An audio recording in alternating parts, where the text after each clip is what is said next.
Ayon sa BSP, ang pagbebenta ng gold is just a regular activity.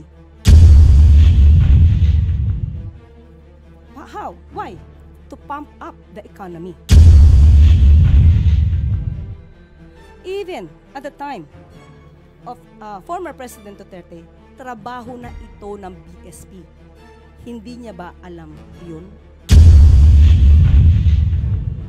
Ang nakakapagtaka lang tayo, nagtataka lang tayo, bakit hindi ito alam ng dating Pangulo?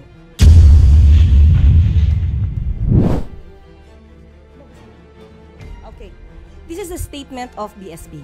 The country's gross international reserves, or GIR, including gold, are held and managed solely by the BSP for the foreign exchange requirements of the country. When BSP sells gold, the proceeds revert to and stay within the GIR. Last year, GIR rose to $106.3 billion from $103.8 in 2023. Similar to other central banks, BSP maintains a portion of its reserves in gold as part of the country's GIR, mostly to hedge against offset movements in the market price of other assets. It buys or sells gold to maintain an optimum level for this purpose. Not too big, not too small. Gold prices tend to move in the opposite direction of other assets. Therefore, central banks hold some gold as a hedge against huge declines in other assets in the reserves. However, gold prices can be volatile, earns little interest, and has storage costs. So central banks don't want to hold too much. So yan po ang statement ng BSP. At handa na po tayong sumagot sa inyong mga katanungan. We're now opening floors for questions from our Malacanang media friends.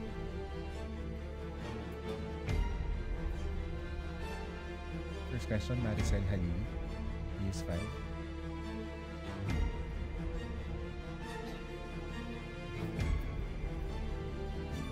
Ma'am, so just a clarification. So ibig sabihin, hands-off si Presidente doon sa gold reserves kasi PRRD mentioned or is accusing the Marcos family of stealing and selling the country's gold. Just so it's clear. Okay. Hindi pa to campaign joke ulit ni dating Pangulong Duterte? Hindi ba tayo nasanay dun sa jet ski promise niya? Na nung naniwala tayo halos sa mga sumuporta sa kanya, tinawag tayong stupid. So pag naniwala ba tayo ulit sa sinasabi niyang ito, baka mapagkamalan niya tayo ulit at tawagin tayong stupid. But anyway, we will take this seriously para naman hindi magkaroon ng fake news, lalo na doon sa mga taong nakikinig sa kanya at maaari naniniwala pa. Itong issue na to, October 2024, nasagot na ito. Ang nagtataka lang ako, bakit paulit-ulit na binibring up ni dating Pangulong Duterte? Wala ba siya mga economic experts na magsasabi sa kanya kung ano ba talaga ang regular activities ng BSP? Ayon sa BSP, ang pagbebenta ng gold is just a regular activity. How? Why? To pump up the economy. Even at the time of former President Duterte, trabaho na ito ng BSP. Hindi niya ba alam iyon? Okay, now, sinabi nga dito, ang pagbebenta ng gold, kung mataas ang presyo, dapat ibenta. Sinabi din ng BSP, hindi pwede silang mag-hold that much of a gold. Okay? Now, ang nakakapagtaka lang tayo, nagtataka lang tayo, bakit hindi ito alam ng dating Pangulo? Siguro bago siya magbigay ng itong klaseng intriga, mapapansin nyo sa kanya mga statements, hindi naman detailed. Anong proof niya? Again, as a lawyer. He is a lawyer. He became a fiscal. Alam niya kung paano magkuha ng ebidensya, no? To get the truth. Bakit sa kanya? Parang wala siyang ebidensya. Laging paintriga. All we want here is evidence. Ipakita niya kung si PBBM o ang Pangulo ang nag-utos para magbenta ng gold reserves. Samantalang sinabi rin ng BSP, solely and managed ito. No? Solely managed by the BSP. So paano magkakaroon dito ng hand or pakikialam ang Pangulo? Chone Yu, People's Journal. Ma'am, when you said you will take this seriously, what do you mean by that? Will the government file charges against the former president? Hindi naman po. Sasagutin lang namin yung mga joke na lagi niya sinasabi. Since tayo ay sumasagot dito ng seryoso, baka sa susunod sasabihin na naman ng mga supporters niya, hindi niya na naman kilala si dating Pangulong Duterte. Puro joke yan. So ito ba mga sinasabi niya during sa kanilang rallies or campaign rallies? Joke ba o seryoso? We have to know that. And also, ma'am, would you know under the Marcos administration kung ilan na pong gold ang naibenta? As of now, wala tayong records, pero sabi nga nila, according sa BSP, kukunin namin ito. Kung inyo pong i-require at alamin po natin kung maibibigay po sa atin ng BSP ang records na ito. Pero ang sabi nga po nila, mas tumaas pa po ang GIR natin to $106.3 billion. So ibig sabihin, wala tayong problema sa gold reserves natin. So that's fake news. Ang sinasabi nila ay fake news or mas formal na word, disinformation. Thank you. Next question, please. Do we still have questions from our media friends? Pia Gutierrez, ABS-CBN. Hi ma'am, good afternoon. Ma'am, in responding sa sagot nyo kanina regarding yung naunang statement ni dating Pangulong Duterte, si former Chief Presidential Legal Counsel Attorney Salvador Panelo said that it's actually the government, the Duterte the Marcos administration that's the biggest spreader of fake news. And I quote yung sinabi niya kanina sa ANC. It's funny because it's the government, the huge corporation of fake news. For instance, when the police assaulted the KOJC, they were saying the police were not armed. They say there were no blanks in the BICAM report, which was the basis of the enrolled bill that was signed into law. Your comment po. So si Attorney Panelo yung nagsabi na biggest spreader of fake news yun. Spreader ng fake news. Unang-una, ang usapan dito ay about the gold reserves. Bakit kailangan baguhin? Nagda-divert ba sila? Yung issue tungkol sa KOJC, nasa korte na to. Kung meron mang kasuhan dito, sa korte ito. Ang pinag-uusapan natin dito, yung sinabi ni dating Pangulong Duterte patungkol sa gold reserves na walang anumang basihan.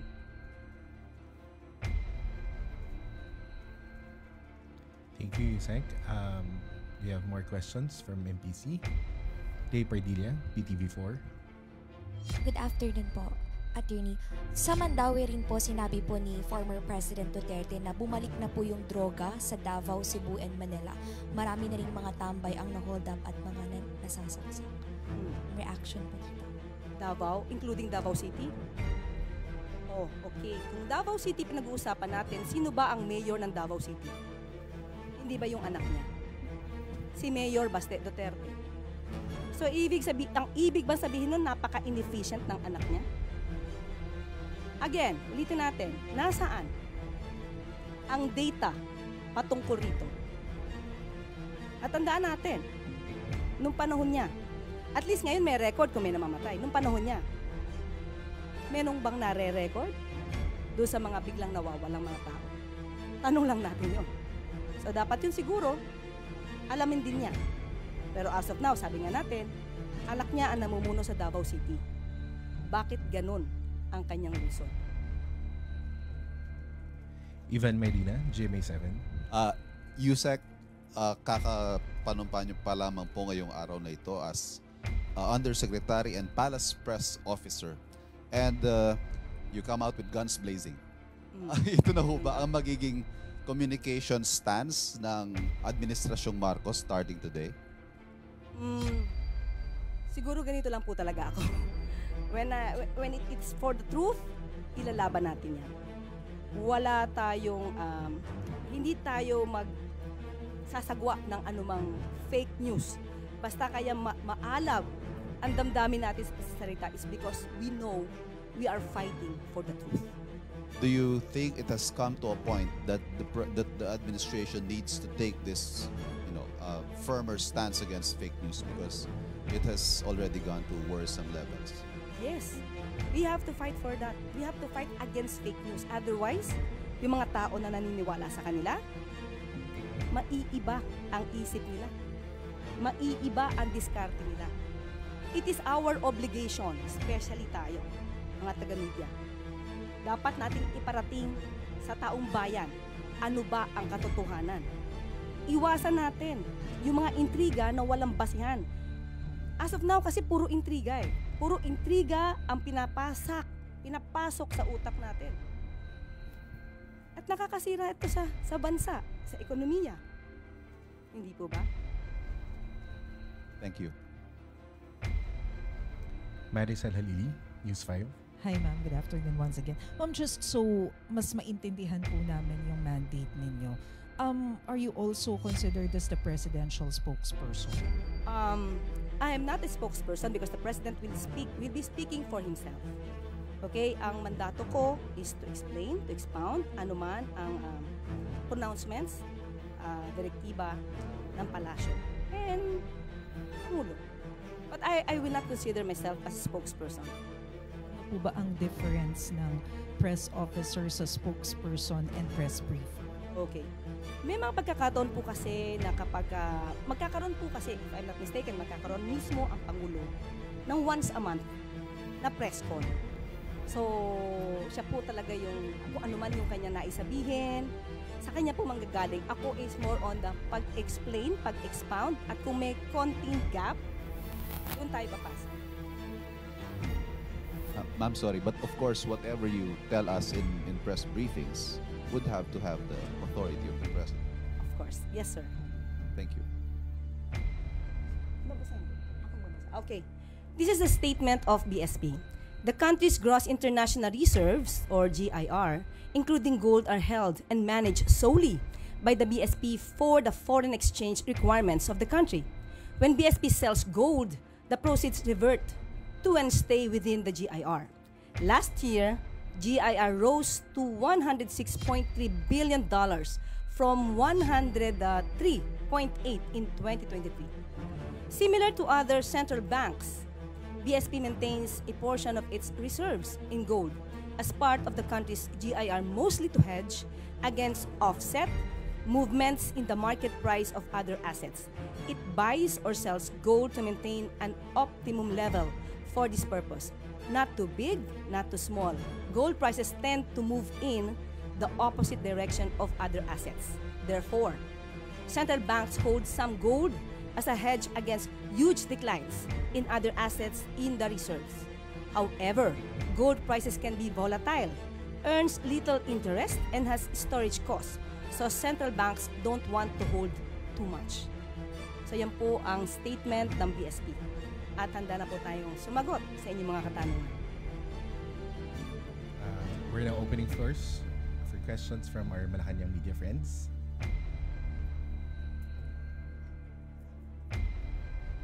First question, Maricel Halili, News 5.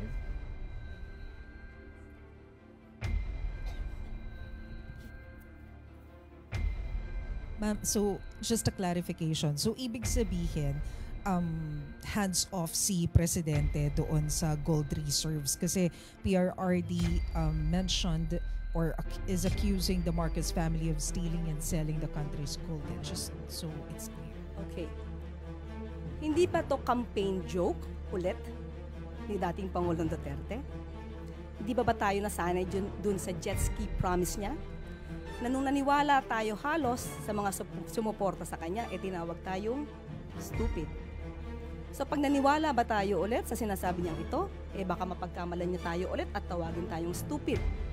But anyway, we will take this seriously. para naman hindi magkaroon ng fake news, lalo na doon sa mga taong nakikinig sa kanya at maaaring naniniwala pa. Itong issue na to, October 2024, nasagot na ito. Ang nagtataka lang ako, bakit paulit-ulit na binibring up ni dating Pangulong Duterte? Wala ba siya mga economic experts na magsasabi sa kanya kung ano ba talaga ang regular activities ng BSP? Ayon sa BSP, ang pagbebenta ng gold is just a regular activity. How? Why? To pump up the economy. Even at the time of former President Duterte, trabaho na ito ng BSP. Hindi niya ba alam iyon? Okay, now, sinabi nga dito, ang pagbebenta ng gold, kung mataas ang presyo, dapat ibenta. Sinabi din ng BSP, hindi pwede silang mag-hold that much of a gold.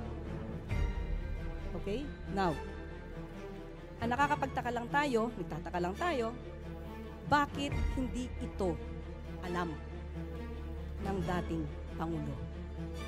Siguro bago siya magbigay ng itong klaseng intriga, mapapansin nyo sa kanyang mga statements, hindi naman detailed.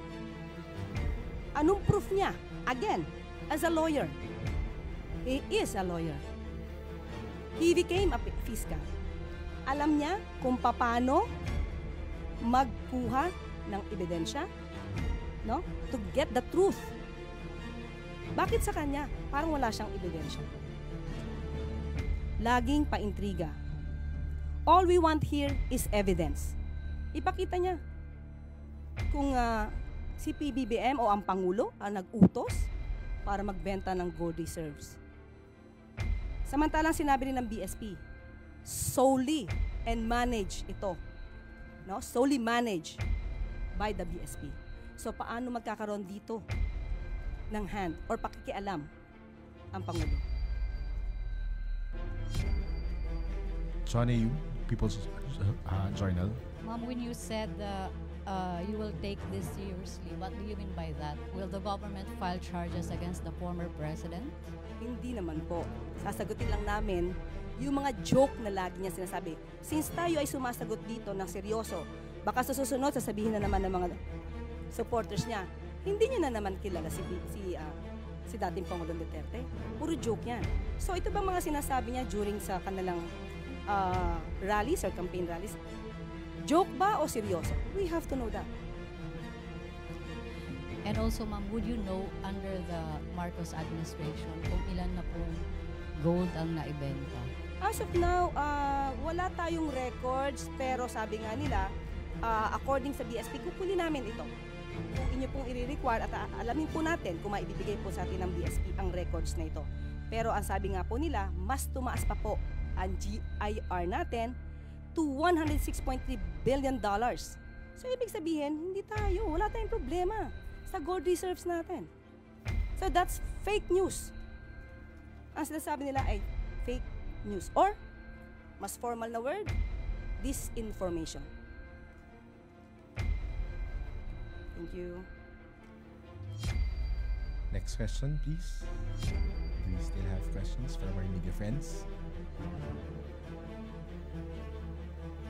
Pia Gutierrez, ABS-CBN.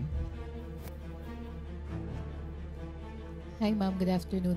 Ma'am, in responding sa sagot nyo kanina regarding yung naunang statement ni dating Pangulong Duterte, si former Chief Presidential Legal Counsel Attorney Salvador Panelo said that it's actually the government, the Duterte the Marcos administration that's the biggest spreader of fake news. And I quote yung sinabi niya kanina sa ANC. It's funny because it's the government, the huge corporation of fake news. For instance, when the police assaulted the KOJC, they were saying the police were not armed. They say there were no blanks in the BICAM report, which was the basis of the enrolled bill that was signed into law. Your comment, ma'am. So, si Attorney Panelo yung nagsabi na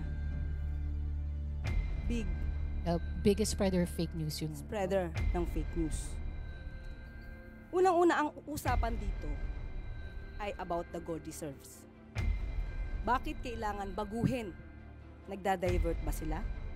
Yung issue tungkol sa KOJC, nasa korte na to. Kung meron mang kasuhan dito, sa korte ito. Ang pinag-uusapan natin dito, yung sinabi ni dating Pangulong Duterte patungkol sa gold reserves na walang anumang basihan.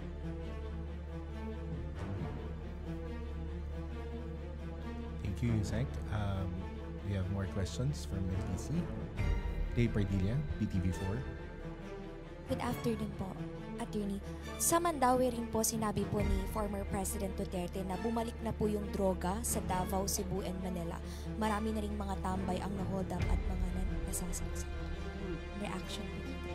Davao, including Davao City? Oh, okay. Kung Davao City pinag-uusapan natin, sino ba ang mayor ng Davao City? Hindi ba yung anak niya?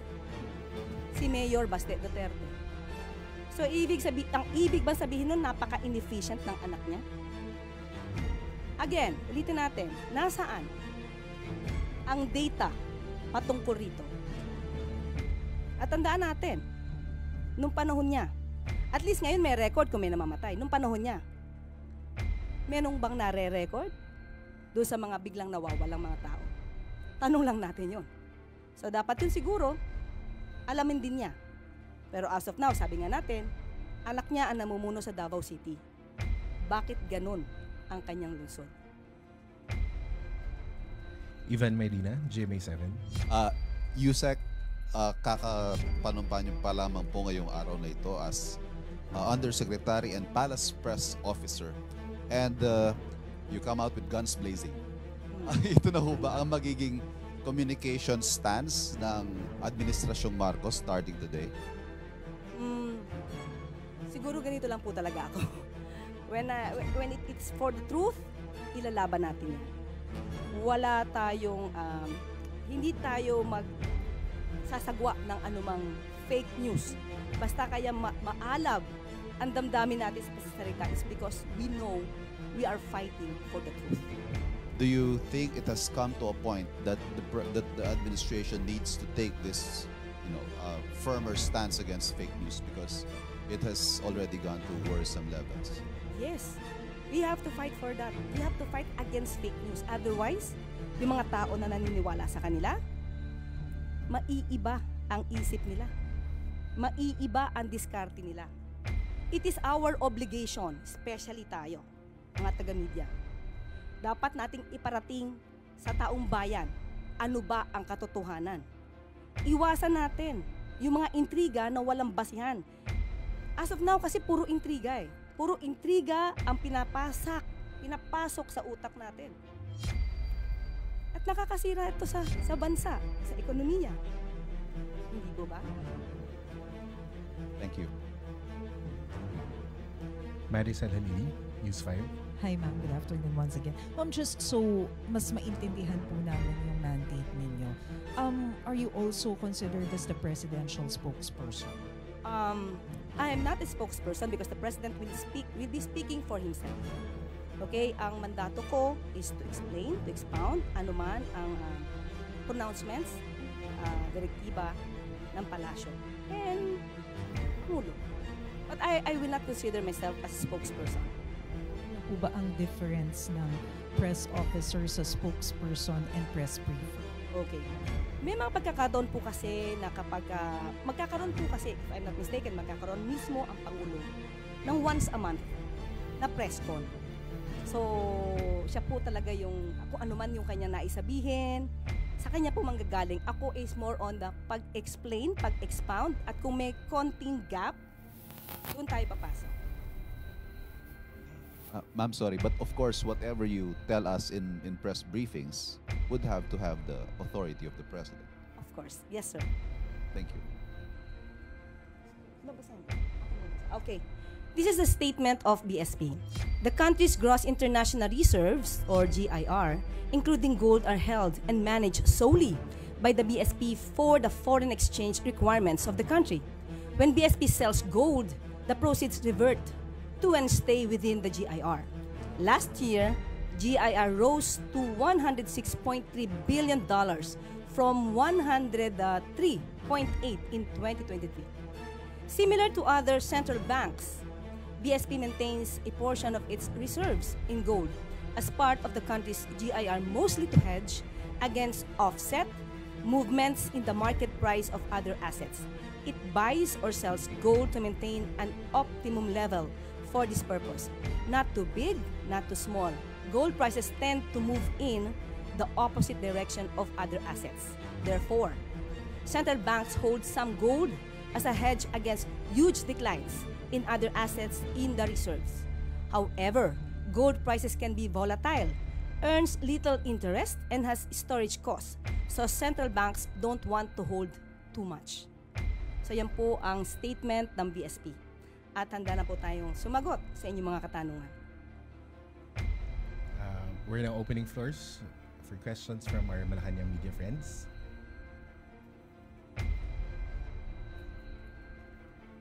First question, Maricel Halili, News 5.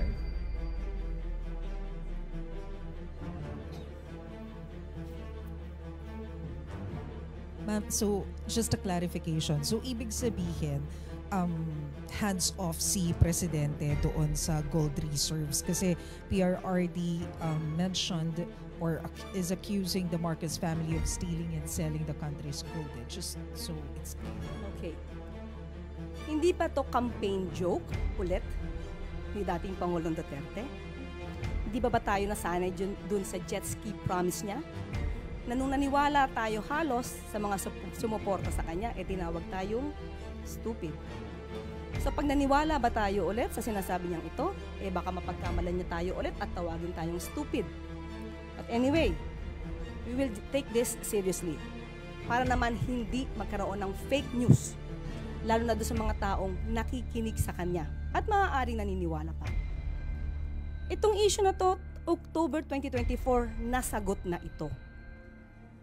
Ang nagtataka lang ako, bakit paulit-ulit na binibring up ni dating Pangulong Duterte? Wala ba siya mga economic experts na magsasabi sa kanya kung ano ba talaga ang regular activities ng BSP? Ayon sa BSP, ang pagbebenta ng gold is just a regular activity. How? Why? To pump up the economy. Even at the time of former President Duterte, trabaho na ito ng BSP. Hindi niya ba alam iyon? Okay, now, sinabi nga dito, ang pagbebenta ng gold, kung mataas ang presyo, dapat ibenta. Sinabi din ng BSP, hindi pwede silang mag-hold that much of a gold. Okay, now, ang nagtataka lang tayo, bakit hindi ito alam ng dating Pangulo? Siguro bago siya magbigay ng itong klaseng intriga, mapapansin nyo sa kanya mga statements, hindi naman detailed. Anong proof niya? Again, as a lawyer, he is a lawyer. He became a fiscal. Alam niya kung paano magkuha ng ebidensya, no? To get the truth. Bakit sa kanya? Parang wala siyang ebidensya. Laging paintriga. All we want here is evidence. Ipakita niya kung si PBBM o ang Pangulo ang nag-utos para magbenta ng gold reserves. Samantalang sinabi rin ng BSP, solely and manage ito. No? Solely managed by the BSP. So paano magkakaroon dito ng hand or pakikialam ang Pangulo? John A.U., People's Journal. Ma'am, when you said you will take this seriously, what do you mean by that? Will the government file charges against the former president? Hindi naman po. Sasagutin lang namin yung mga joke na lagi niya sinasabi. Since tayo ay sumasagot dito ng seryoso, baka sa susunod sasabihin na naman ng mga supporters niya, hindi niya na naman kilala si dating Pangulong Duterte. Puro joke yan. So ito ba mga sinasabi niya during sa kanilang rallies or campaign rallies? Joke ba o seryoso? We have to know that. And also, ma'am, would you know under the Marcos administration kung ilan na pong gold ang naibenta? As of now, wala tayong records, pero sabi nga nila, according sa BSP, kukunin namin ito. Kung inyo pong i-require at alamin po natin kung maibibigay po sa atin ng BSP ang records na ito. Pero ang sabi nga po nila, mas tumaas pa po ang GIR natin to $106.3 billion. So ibig sabihin, hindi tayo, wala tayong problema sa gold reserves natin. So that's fake news. Ang sinasabi nila ay fake news or mas formal na word, disinformation. Thank you. Next question, please. Do we still have questions from our media friends? Pia Gutierrez, ABS-CBN. Hi ma'am, good afternoon. Ma'am, in responding sa sagot nyo kanina regarding yung naunang statement ni dating Pangulong Duterte, si former Chief Presidential Legal Counsel Attorney Salvador Panelo said that it's actually the government, the Duterte the Marcos administration that's the biggest spreader of fake news. And I quote yung sinabi niya kanina sa ANC, "It's funny because it's the government, the huge corporation of fake news. For instance, when the police assaulted the KOJC, they were saying the police were not armed. They say there were no blanks in the BICAM report, which was the basis of the enrolled bill that was signed into law." Your comment lang po. So si Attorney Panelo yung nagsabi na Biggest spreader of fake news yun. Spreader ng fake news. Unang-una, ang usapan dito ay about the gold reserves. Bakit kailangan baguhin? Nagda-divert ba sila? Yung issue tungkol sa KOJC, nasa korte na to. Kung meron mang kasuhan dito, sa korte ito. Ang pinag-uusapan natin dito, yung sinabi ni dating Pangulong Duterte patungkol sa gold reserves na walang anumang basihan.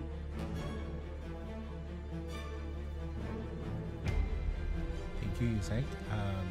We have more questions from NPC. Day Pardilla, PTV4. Good afternoon po, Attorney. Sa Mandaue rin po sinabi po ni former President Duterte na bumalik na po yung droga sa Davao, Cebu, and Manila. Marami na rin mga tambay ang na-hold up at mga nasasaksak. Reaction po dito. Davao, including Davao City? Oh, okay. Kung Davao City pinag-uusapan natin, sino ba ang mayor ng Davao City? Hindi ba yung anak niya? Si Mayor Baste Duterte. So, ang ibig bang sabihin nun, napaka-inefficient ng anak niya? Again, ulitin natin, nasaan ang data patungkol rito? At tandaan natin, nung panahon niya, at least ngayon may record kung may namamatay. Nung panahon niya, menong bang nare-record doon sa mga biglang nawawalang mga tao? Tanong lang natin yon. So dapat yun siguro, alamin din niya. Pero as of now, sabi nga natin, anak niya ang namumuno sa Davao City. Bakit ganun ang kanyang lungsod? Ivan Medina, GMA7. Yusek, kakapanumpa niyo pa lamang po ngayong araw na ito as Undersecretary and Palace Press Officer. And you come out with guns blazing. Ito na ho ba ang magiging communication stance ng Administrasyong Marcos starting today? Siguro ganito lang po talaga ako. When it's for the truth, ilalaban natin yan. Wala tayong, hindi tayo magsasagwa ng anumang fake news. Basta kaya maalab ang damdamin natin sa salita is because we know we are fighting for the truth. Do you think it has come to a point that the administration needs to take this, firmer stance against fake news because it has already gone to worrisome levels? Yes, we have to fight for that. We have to fight against fake news. Otherwise, yung mga tao na naniniwala sa kanila, maiiba ang isip nila. Maiiba ang diskarte nila. It is our obligation, especially tayo, mga taga-media. Dapat nating iparating sa taong bayan ano ba ang katotohanan. Iwasan natin yung mga intriga na walang basihan. As of now, kasi puro intriga eh. Puro intriga ang pinapasok sa utak natin. At nakakasira ito sa bansa, sa ekonomiya. Hindi po ba? Thank you. Maricel Hanili, News 5. Hi ma'am, good afternoon once again. Ma'am, just so mas maintindihan po namin yung mandate ninyo, are you also considered as the presidential spokesperson? I am not a spokesperson because the president will be speaking for himself. Okay, ang mandato ko is to explain, to expound anuman ang pronouncements, direktiba ng palasyo and tulong. But I will not consider myself as a spokesperson. Ano po ba ang difference ng press officer sa spokesperson and press briefer? Okay. May mga pagkakataon po kasi na kapag magkakaroon po kasi, if I'm not mistaken, magkakaroon mismo ang Pangulo ng once a month na press con. So, siya po talaga yung, kung ano man yung kanya naisabihin, sa kanya po manggagaling. Ako is more on the pag-explain, pag-expound, at kung may konting gap, doon tayo papasok. Ma'am, sorry, but of course, whatever you tell us in press briefings would have to have the authority of the president. Of course. Yes, sir. Thank you.